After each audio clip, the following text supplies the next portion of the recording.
Here's a little tidbit of information.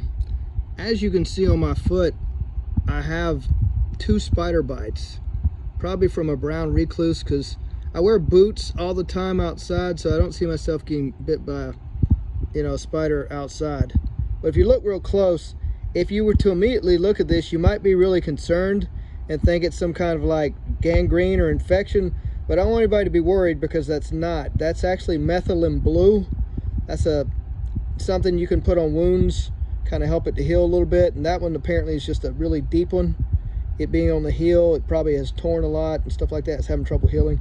This one right here on top of there is not as bad, but like I said, that the darkness on there is not gangrene or any kind of infection.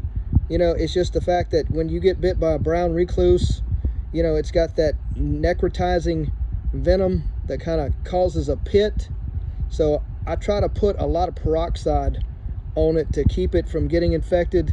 And that discoloration right there that looks really, really bad, that's methylene blue. So yeah, basically, moral of the story, don't get bit by a spider, because like I said, when it comes to a brown recluse or a black widow, like I said, they can do a lot of damage. You can lose a finger, you can lose a toe, you lose a whole chunk of your skin. But I've been bit by them a few times, so the brown recluse anyway, that it hadn't been too bad. But like I said, that's not infection or gangrene. That's methylene blue that gives it that kind of dyed the scab inside the center of that. So I thought that was an interesting thing to show you. All right, thanks.